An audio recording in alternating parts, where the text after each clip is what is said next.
नमस्कार सभी को। ये है 28वां एपिसोड। सुबह सुबह गाड़ी साफ करवाने के बाद तैयारी की निकलने की, और निकल कहाँ रहे हैं? बांके बिहारी जी के दर्शन के लिए। जो लोग वृंदावन नहीं गए हैं उन लोगों को मैं सिर्फ एक बात बोलना चाहूंगा, तुम जीवन में कहीं भी जाकर घुमाओ, कहीं भी जाकर किसी भी चीज के दर्शन कर लो, लेकिन जो सुकून, जो आनंद, जो तुम्हारे दिमाग और दिल को शांति वृंदावन में बांके बिहारी जी के दर्शन करने के बाद मिलेगी, वो कहीं भी नहीं मिल सकती। मैं जानता हूँ बहुत सारे लोगों की इसके अंदर ओपिनियन बहुत अलग अलग होती हैं, पर एक बार अगर मेरी बात मानने वाले 5 लोग भी हैं तो एक बार वृंदावन जाकर जरूर दर्शन करके आओ। तुम्हें पता चलेगा यहाँ किस बारे में बात हो रही है। हाईवे पर फोक का नामो निशान नहीं था, तो स्पीड एक अच्छी मेंटेन करते हुए काफी डिस्टेंस कवर किया। उसके बाद लिया ब्रेकफास्ट में घर से बने हुए राइस खाए, साथ में लिए कुल्हड़ चाय और वृंदावन पहुंच गए। वहां पर जाते गाड़ी लगाई पार्किंग में, क्योंकि उससे आगे पैदल या रिक्शा से ही जाया जा सकता है। होटल में जाकर किया चेक इन, और ये है होटल का नज़ारा। प्रॉपर्टी बहुत ही ज़्यादा सुंदर है। जिन लोगों को प्रॉपर्टी के बारे में पूछना है तो एक बार मुझे बता देना, मैं मेंशन कर दूंगा।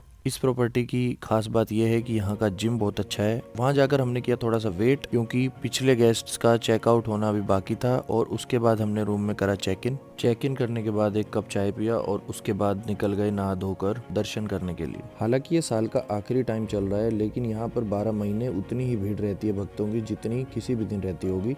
बांके बिहारी जी के मंदिर की डिस्टेंस यहाँ से लगभग 3 किलोमीटर पड़ती है, तो हमने यहाँ से ली रिक्शा, और एक सर्टेन दूरी तक पहुँचने के बाद आपको पैदल ही वॉक करके जाना होता है, क्योंकि गली बहुत ज़्यादा संकरा होती है यहाँ पर। इट डजेंट मैटर आपके दिमाग में क्या चल रहा था, लेकिन यहाँ पर पहुँचने के बाद चारों तरफ से जब राधा रानी का नाम गूंजेगा तो आप ऑटोमेटिकली खुद भी राधे राधे करने लगेंगे। आपको लगेगा इतनी भीड़ में जाना कितना मुश्किल है, पर जिंदगी सबके लिए सेम नहीं होती। किसी और की मुश्किल अगर आप देखेंगे तो आपको अपनी मुश्किलें बहुत ज़्यादा कम लगेंगी। दर्शन करने के बाद यहाँ आ गए इस्कॉन टेम्पल।